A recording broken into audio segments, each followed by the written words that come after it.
मुल्क भर की तरह वज़ीराबाद शहर और गिरदोनवा में जश्न ईद मिलादुन्नबी सल्लल्लाहु अलैहि वसल्लम मजहबी जोश और जज्बे के साथ मनाया जा रहा है। शहर के अलावा छोटे बड़े देहातों में मिलाद के जुलूस और रैलियां निकाली जा रही हैं। मज़ीद जानते हैं वज़ीराबाद से साजिद हुसैन भट्ट की इस रिपोर्ट में। वज़ीराबाद में जश्न ईद मिलादुन्नबी सल्लल्लाहु अलैहि वसल्लम के मौका पर पूरा शहर रंगो नूर में डूबा हुआ है। आशिकान रसूल सल्लल्लाहु अलैहि वसल्लम की जानिब से मिलाद की महफिलें मुनक्किद की जा रही हैं। उलमा कराम की क़यादत में जुलूस और रैलियां निकाली जा रही हैं, तो दूसरी जानिब नबी पाक सल्लल्लाहु अलैहि वसल्लम की औलाद बासादत की खुशी में मुख्तलिफ पकवान तैयार करके गली मोहल्लों के घरों और बच्चों में बांटे जा रहे हैं।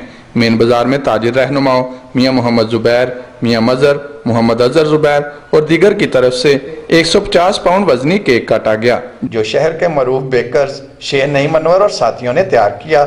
इस मौका पर शहरियों की बड़ी तादाद मौजूद थी, जिनमें केक तकसीम किया गया। Sajid Hussain Bhatt, city 5 news, Wazirabad.